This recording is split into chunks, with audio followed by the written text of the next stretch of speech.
Assim, a residência é um outro mundo. Então, hoje, eu bato muito na tecla de que é necessário uma residência, é necessário uma pós-graduação.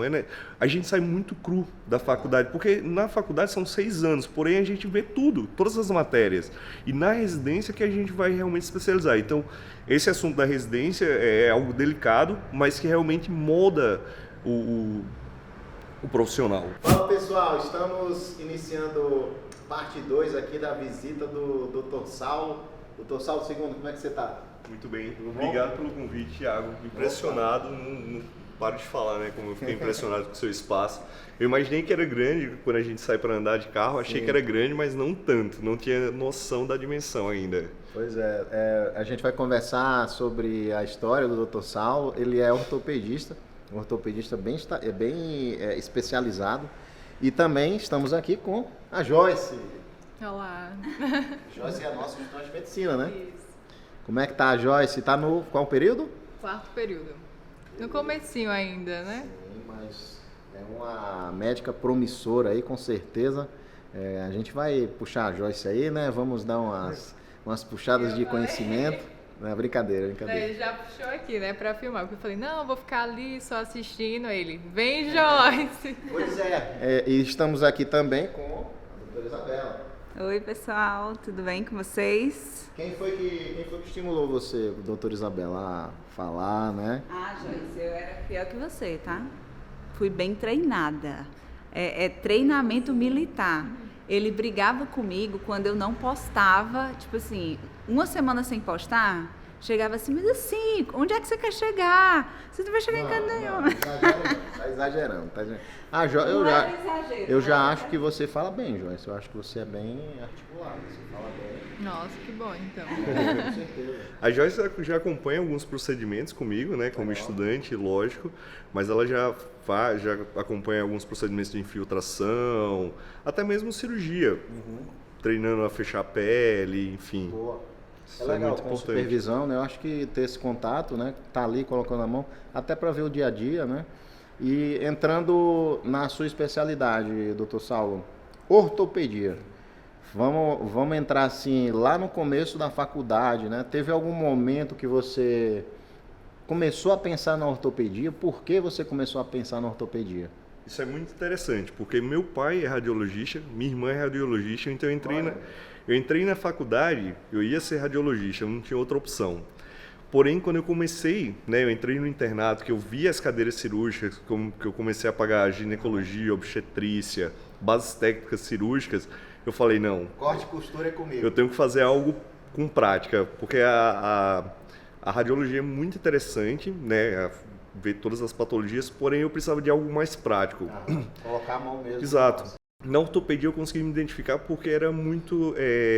você ia lá, tinha uma fratura de braço, colocava uma placa, parafuso, no outro dia o paciente estava mexendo no braço. Você sabia que tinha dado certo. É resolutivo. Na radiologia você falava, o sexo dessa criança é menino. Daqui a 9 meses você talvez acertou ou não e você não ia ter esse feedback. E na ortopedia eu encontrei isso. Foi muito interessante. Então quando eu entrei no internato, lá em João Pessoa, no hospital de trauma, eu comecei a ser aluno pesquisador. Toda sexta-noite eu fazia um plantão. Não demorou muito para os colegas começarem a me chamar para outros plantões, para não trabalhar, mas ajudá-los nos plantões. Então, seja ajudando a fazer uma redução, fazer uma sutura, avaliar. Foi no internato.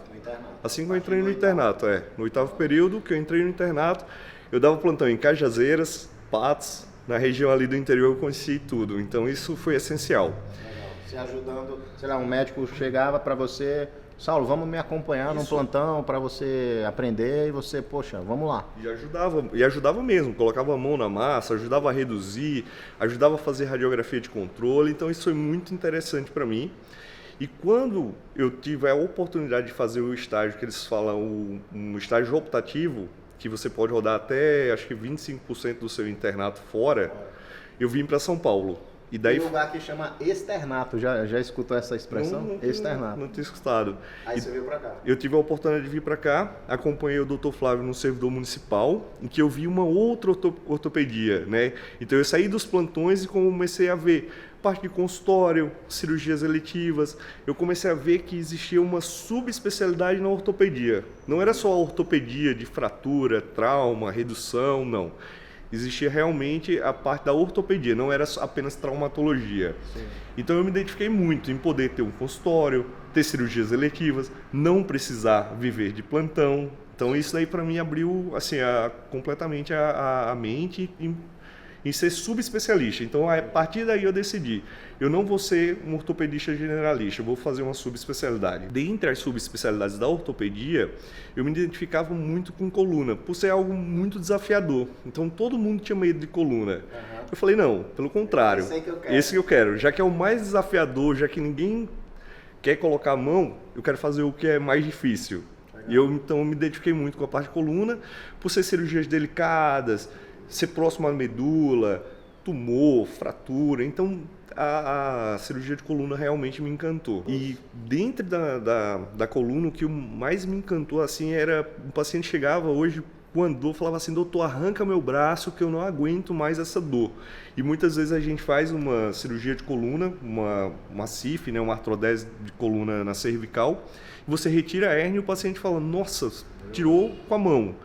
E eu sempre falo, né, no meu Instagram, eu sempre falo, viver com dor não é normal. Sentir dor é normal, agora viver com dor não é normal. É interessante que eu me identifico muito com esse seu pensamento de resolução, né? Eu sou assim também, eu gosto de tomar uma ação e ter um resultado ali rápido, né? Anestesia, isso existe. E é bom, eu sempre estou falando para o pessoal, assim, você tem que entender a forma que você gosta de trabalhar. Tem pessoas que gostam de consultório, de conversar muito, né? A.K.A. doutora Isabela, ela gosta de contato, de estar junto, né? De ter uma história ali da vida do paciente. Já não é um perfil que eu tenho. E na medicina tem para tudo, né? Exato. Imagina se todo mundo gostasse apenas de trauma, se todo mundo tivesse medo de coluna, ainda bem que é muito amplo o campo da medicina. Então, se você quer ter mais contato com o paciente, tem especialidade. Se você quer ter menos contato... Se quiser ter zero contato, tem também. Exato, patologia. Exato. E a Joyce, assim, você já está pensando em alguma coisa? Como é que tá aí? Naquele começo, né? Claro, eu já entrei sabendo que eu queria fazer dermato, mas eu tinha muita dúvida. Dermato ou cirurgia plástica? São duas áreas assim que eu gosto, de estética... contato com o paciente, também das cirurgias. Aí na primeira cirurgia que ela entrou comigo... Aí fui acompanhar o Saulo na primeira cirurgia. Ele falou, olha, vai ser tranquilo, só 6 horas, né? Mais ou menos. 6 horas vai ser rapidinho. A gente chegou lá no hospital, no Albert, não foi? Albert Einstein. A gente chegou 10 horas da manhã, né? Pra Saulo organizar tudo, pra sair no horário. A cirurgia, a gente usou uma tecnologia muito nova, que é o ARM. Que é a gente consegue, durante a cirurgia, fazer uma tomografia. Porém, esse exame, ele aumenta um pouco a cirurgia, porque a gente precisa sair da sala, a gente precisa preparar o paciente, a gente precisa escanear antes. Então, durante toda a cirurgia, a gente consegue navegar com os instrumentos. Então, é uma tecnologia assim, sensacional. É uma tomografia 3D intraoperatória. Então, é algo assim, é o que tem de mais novo hoje, né, em termos de cirurgias, de artrodese, de segurança para o paciente. Porém, isso acrescenta um tempo a mais na cirurgia, então eu acho... Você está explicando muito, eu acho que você saiu lá meia-noite. 11h30. 11h30. Foram quase 12 horas. Ou seja, você já assustou a Joyce no primeiro momento, né? Já disse assim, meu Deus, é isso mesmo que eu quero fazer da minha vida? Porque acontece isso, né? Quando a gente tem o primeiro contato. Mas é interessante essa tua dúvida, porque são perfis de pacientes, assim, parecidos, mas a dermato, né, assim, trazendo agora um pouco do que a gente enxerga nessas duas especialidades, a dermato é uma estética mais, como é que eu posso dizer, Saulo? É uma estética mais, não tão profunda quanto a cirurgia plástica, né? Porque a cirurgia plástica você entra em muita coisa psicológica do paciente, né? Em muita coisa psiquiátrica às vezes. E hoje em dia, gente, o que a gente pega, né, de dificuldade com pacientes, assim, na dor crônica nem se fala, né? Eu também faço dor, então é um perfil de paciente bem mais complicado. Mas essa tua escolha aí tá mais fácil, tá? Mas isso que você falou é super interessante. Eu costumo falar que o paciente que por exemplo, o paciente que me procura, ele é diferente, ele tem uma dor, ele tem um propósito. O paciente que busca a estética, muitas vezes, por exemplo, a Joyce, eu acho perfeita, mas ela quer o nariz um pouco mais arrebitado. Então, se você pegar uma pessoa que já é muito bonita e ela quer ficar mais bonita, então um desafio. É um desafio. Então, mexe um pouco com essa parte psíquica. Muitas vezes é um complexo que apenas aquela pessoa tem. Para todas as outras pessoas, elas vão olhar e vão achar que está ótimo. Mas para a pessoa, então, mexe muito, né, com essa parte. Mexe demais. Eu tô com uma sócia minha que ela acabou de fazer uma cirurgia plástica, sim, do corpo inteiro, porque ela queria mudar muitas coisas. Ela mudou um monte de coisa. Aí, quando foi antes de ontem, eu a vi, ela disse assim: Isabela, me arrependi tanto dessa cirurgia. Aí eu, por quê? Fiz um monte de coisa e pra mim eu fiquei do mesmo jeito. Aí eu olhei assim pra ela: tu tá falando sério? Que tu tá do mesmo jeito? Isso, reduziu o tamanho do peito, fez lipo, fez isso aí, Aquela mão recovery, né? e tá do mesmo jeito. Não é possível que ela esteja achando isso, gente. Porque não deu tempo ainda. Não, A cirurgia plástica deu assim. tempo sim. É mais a questão, com certeza, psicológica. Para ela tinha uma outra experiência,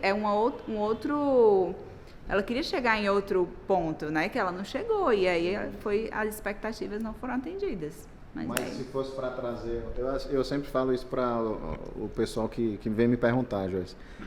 Minha recomendação é assim: vai fazendo, vai estudando. Porque para passar em qualquer residência, você tem que saber as 5 matérias básicas, né? Que é cirurgia, GO, clínica médica, pediatria e preventiva. Então, às vezes o cara foca muito numa coisa, né? E aí você estuda muito aquilo e acaba deixando um pouquinho de lado, sei lá, pediatria. Mas a prova da residência tem que ter. E é bem legal você estar com a cabeça aberta. Tinha um colega meu que entrou, Manuel, não sei se você lembra dele. Manuel, ele ia fazer cirurgia cardíaca. Era neurocirurgia. Manuel, é outro Manuel, era o da minha turma. Manuel. Mas o Manuel, anestesista, ele ia fazer cirurgia cardíaca e acabou fazendo anestesia. Isso é muito importante. Eu entrei tendo certeza que eu ia fazer radiologia, porque meu pai já era radiologista, minha irmã. Poxa, eu nunca imaginei que na hora que eu pegasse o bisturi, que eu pegasse uma pinça, eu ia me apaixonar. Então, é o que o Thiago falou, né? Fica com a cabeça aberta até você ir pagando as cadeiras. E o principal é estudar. A prova vai ser igual para todos, né? O filigrama, né, que é o trabalho, é a monitoria, isso daí depois, né? Mas o básico é a pediatria, ginecologia. É um conselho que os meus professores, eles falam muito, batem muito nessa tecla, porque eles falam que percebe. Tem muitos estudantes que já entram falando: eu vou fazer anestesia, não gosto dessa matéria, é um negócio chato, não quero saber. E eles ficam batendo nisso. Gente, vocês têm que saber tudo, vocês têm que estar com essa cabeça aberta, porque vê muitos alunos nessa questão ainda hoje. Fala, eu quero essa especialidade e fecha os horizontes. Perfeito. Isso. Então tem que estar bem... Isso é algo que você bate muito na tecla no seu canal, eu vejo, porque é muito importante a gente que já passou dessa fase orientar quem está vindo atrás, né? E aí, voltando, né? Senão a gente vai entrar nas possibilidades da residência, mas eu quero puxar para a história do Dr. Saulo. Após ter essa experiência, né, que você fez fora lá de João Pessoa, na Paraíba, aqui em São Paulo, e aí você decidiu: não, quero fazer ortopedia.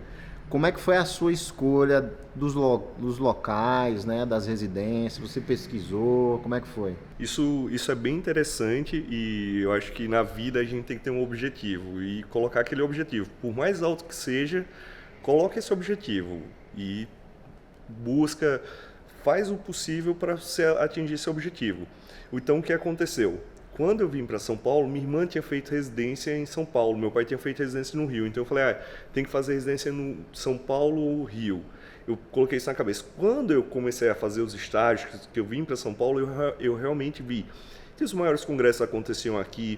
Curso de ATLS, semanalmente tem aqui. Então, pós-graduação, poxa, imagina uma estrutura dessa. Dificilmente você encontra em outras cidades a não ser São Paulo. Então, primeiro objetivo, quero fazer São Paulo. Segundo, a primeira vez que eu entrei no Einstein, eu me encantei. Era uma realidade muito distante para mim. Eu saí lá de João Pessoa, né? Nossa, não imaginava que dentro de um hospital poderia ter tantas possibilidades. Copenhague, Starbucks, enfim. Então eu decidi que iria fazer a residência no Einstein. E no meu ano, foi o ano que abriu a residência. Existia um preconceito muito grande, você passou por isso, porque nós éramos a primeira turma. Sim. Então, eu fui a primeira turma de ortopedia. Eu fui a de anestesia. E a de anestesia. E então, já quebramos esse tabu, passei na prova da Sociedade Brasileira de Ortopedia, e daí veio a subespecialidade. Também não tinha cirurgia de coluna ainda no Einstein, então eu comecei a fazer no servidor, no IANSP, né, no servidor estadual.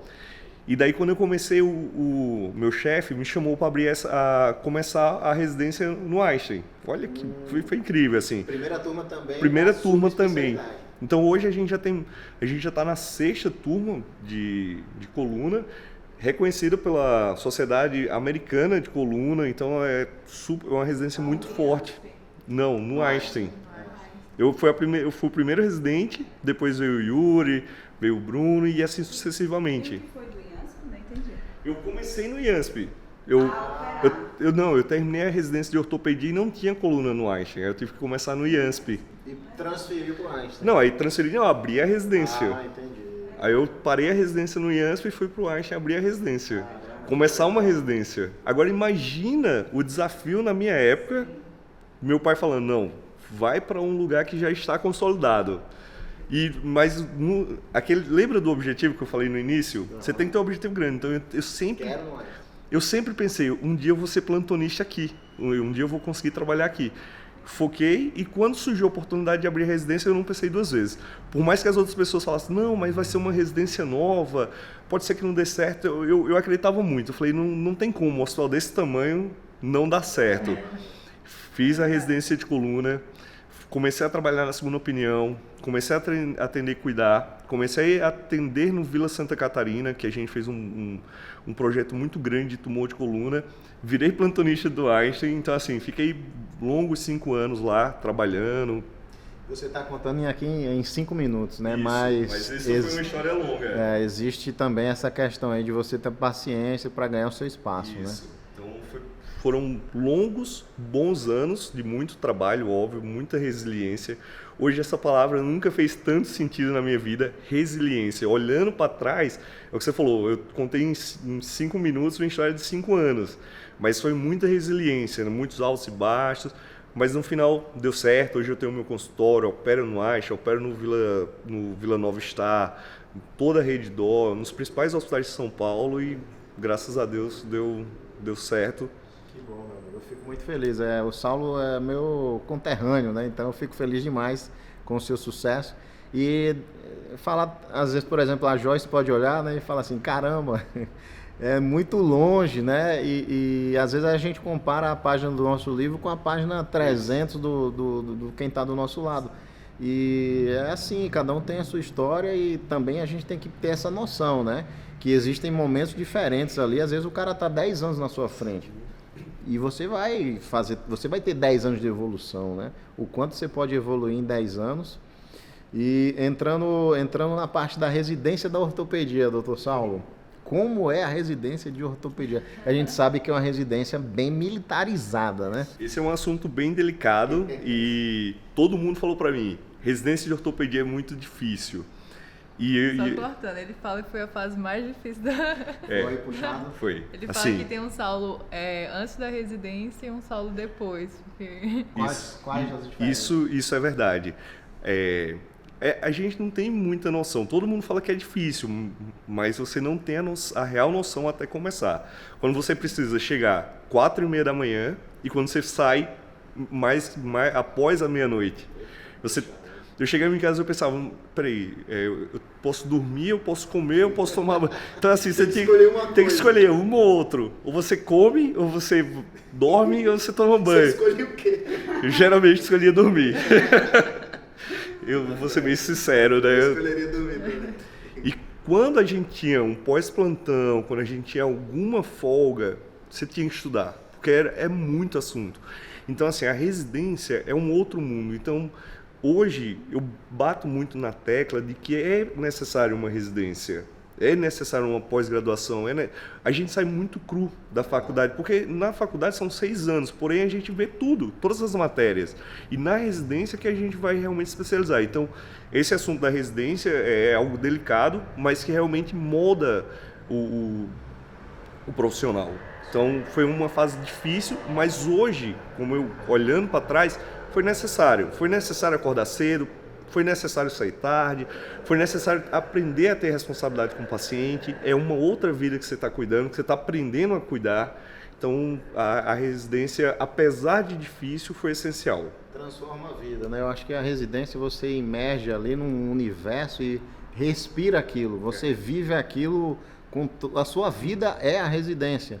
E isso é necessário. Eu acho que assim, a melhor forma de capacitar em relação a tempo e resultado é a residência, porque você está morando no hospital, por isso que o nome é residência, né? Está residindo no hospital. Hoje é um pouco diferente. Às vezes eu falo com meu pai é médico, e a gente tem uma certa discussão, porque eu falo para ele que foi a pior época da minha vida, e ele fala que não. Só que na época dos nossos pais, eles tinham uma outra realidade. Hoje a gente não tem mais a residência dentro do hospital, então a gente precisa pagar um aluguel. Não tem mais a opção de você morar dentro do hospital. Na época do meu pai, ele poderia morar no hospital e a bolsa da residência ele pagava as despesas. Hoje, a bolsa de residência a gente paga o aluguel. Então a gente acaba tendo que procurar um outro meio. Muitas vezes quem tem um privilégio, que os pais conseguem ajudar, eu tive o privilégio de meus pais darem uma ajuda e poder me dedicar mais à residência. Mas hoje eu acho mais difícil você fazer residência. Porque você não vai ter aquela garantia de morar no hospital, você vai ter que trabalhar por fora, quando dá, né, para pagar suas contas. Aqui em São Paulo o custo de vida é alto, né? Às vezes a bolsa da residência não consegue pagar o aluguel. Eu acho que isso é bem comum aqui em São Paulo. E se fosse para dizer assim, como é que era o Saulo antes e o Saulo depois da residência, né? Qual foi essa evolução tanto aí até que a Joyce falou aí? Então, eu costumava, eu não fiz exército, mas as pessoas falavam que o exército também tem muita hierarquia. Na residência a gente aprende hierarquia. Então, antes de você falar com o seu chefe, você tem que falar com o seu R2, o seu R2 tem que falar com o seu R3, o R3 fala com o R4, até chegar no chefe. Sim. Então, a gente aprende muito sobre hierarquia, aprende muito a respeitar os outros, aprende muito sobre cuidar do paciente, aquele cuidado do paciente, porque não é um plantão que você passa para o colega, no outro dia é você que vai ver o paciente, se o paciente tiver alguma complicação, você vai cuidar dessa complicação. Então eu acho muito válido a residência e essencial, falaria isso. E aí tem um outro lado, né? Existem pessoas que acham exagerado, né? Existem pessoas que acham que é demais. Na minha opinião, não existe modelo perfeito, não existe utopia. Sempre tem as vantagens e as desvantagens. O mais importante, no meu ver, é você saber o desafio que você vai entrar. Porque às vezes a pessoa acha que isso é muito exagerado e que não gosta de militarismo, gosta de coisas mais suaves, né, mais tranquilas. Então saiba que aquele lugar que você está indo é uma residência mais puxada. Então já sabe que não é para você. Se você quer uma residência mais tranquila, você tem que buscar isso daí. E tem gente que não se adapta com residência, porque ele não aceita algumas coisas, né? Não aceita, sei lá, vai levar um exame. Não, eu sou médico, não vou levar um exame. Na minha opinião, faz parte. Você tem que aprender a pegar o exame, levar para o laboratório. Você vai entender o fluxo, vai conhecer as pessoas, vai entender que o exame tem que ser rápido, senão o sangue pode coagular, pode liberar potássio, vai interferir no resultado do exame. Eu ainda sou muito a favor dessa imersão, né, na residência. E isso que você falou é muito importante. No início, parece que nada faz sentido. Poxa, mas por que eu vou levar o exame se eu tenho um técnico, né, não desmerecendo um técnico, pelo contrário, eles são super importantes, todos os profissionais, mas para que você entenda o processo, para que você entenda a importância daquele exame chegar para que você entenda todo o processo, para depois, quando você estiver na prática, o que der errado, você sabe. Então, por que eu tenho que ir lá fazer a radiografia? Por que eu não posso apenas prescrever? Eu tenho que ir lá. Para você aprender qual que é a incidência, para quando você estiver trabalhando que não vier a incidência adequada, eu saiba. Mas na época que eu estava fazendo residência, eu falava, nossa, mas eu não sou eu que faço raio-x, eu sou o médico. Mas você tem que aprender a fazer a radiografia para depois você poder cobrar. Só que na época que você está no R1, parece que não faz sentido, Thiago. Cara, você fala, não é possível. Eu sou médico, né? Eu sou médico. Exato. Como que alguém está me dando ordem? Né? O funcionário mais antigo está me dando... Mas é para você entender o processo. Por que aquela radiografia tem que ser com tal rotação, com tal angulação? E como que eu posso saber se o paciente sente dor se eu pedir essa rotação, se eu não fizer? É completamente diferente. Você tem que estar na sala vendo. Você tem que saber. Então, hoje eu vejo a importância do que eu passei. Mas na época eu era revoltado. Essa é a palavra. Eu queria desistir. Todos os dias eu acordava, vou desistir. Pois é, eu ia perguntar isso. Você pensou em desistir? Teve algum fato assim que você falou, é hoje? Hoje eu vou passar no RH, vou passar na comissão da residência. Eu acho que o R1, eu acho que os 365 dias do ano, eu acordava e falava, hoje eu vou desistir. Nossa. Por que eu não fiz radiologia? É sempre esse questionamento. Por que eu não fiz uma residência mais tranquila? Porque todo mundo falou que era... Escolhi dermato, todo mundo falou que era difícil, mesmo assim eu escolhi. E realmente, durante um ano eu pensava em desistir. Mas eu falava, mais um dia. Mas de repente, Thiago, as coisas vão encaixando. Naquele dia que você pensa em desistir, você consegue fazer uma redução. Você às vezes pega uma criança com uma fratura de antebraço, você reduz, a criança sai feliz da vida. Chegou chorando, sai feliz com o braço bom. Então, isso dava o ânimo de você ir no dia seguinte. Então, essas pequenas conquistas que você vai evoluindo. O primeiro dia você apenas lava a perna, por exemplo. No segundo dia, eles já deixam você suturar. No outro dia, eles já deixam você passar o bisturi. Então, essas pequenas conquistas é o que faz que você não desista. Gente, eu tinha tanta pena dos pobres da ortopedia. Todo mundo Porque eu fiz lá no IANSP. Uhum. E assim, a gente lá no IANSP era assim, era de 7 às 19, não passava um segundo a mais e nem um segundo a menos. Sim, porque a gente já tinha esse novo... Agora tem umas leis aí que tem que cumprir, enfim... Olha, eu sei que às vezes meu chefe me liberava 17 horas, 18, e aí eu ia embora, por exemplo, eu estava lá anestesiando uma coluna, alguma coisa da ortopedia, aí eu chegava no outro dia, os pobres tudo virado, tudo sem dormir a noite inteira, naquele plantão, e quando eu dava plantão noturno, era eles lá, vamos botar um paciente não sei o que, urgência de carne, não tem nada de urgência. Eles queriam botar os eletivos da noite para eles aprenderem, porque era o único tempo que eles têm para aprender, né? Era isso que eu ia falar. Eles falam assim, o seu horário realmente é até às 19, você pode ir. Mas se você tiver interesse, eu ficaria. Nossa, essa frase matava. Mas assim, se você tiver interesse, você pode ficar mais um pouco. Eu deixo você fazer essa cirurgia. Não tinha jeito. Sempre... Aí eles chegavam, os residentes, chegavam lá pra gente, que era a gente residente de anestesia que tocava, meio que tocava tudo. Aí eu já R3 na época, aí eles diziam assim... Não, doutora, os R1, né, que queria operar. Não, doutora, pelo amor de Deus, doutora, uma vezinha, doutora, eu sei que é letivo, mas me ajuda, por favor. Aí ficava lá chorando. Aí eu disse, meu Deus do céu, não vou fazer essa cirurgia meia-noite, não tem quem faça. Não, por favor, amanhã eu trago uma caixa de chocolate, por favor, por favor. Eu disse, não, você não vai me... Não. Era um negócio assim, bem... Eles são bem intensos. Mas, nossa, relembrando isso, realmente passa um filme na sua cabeça.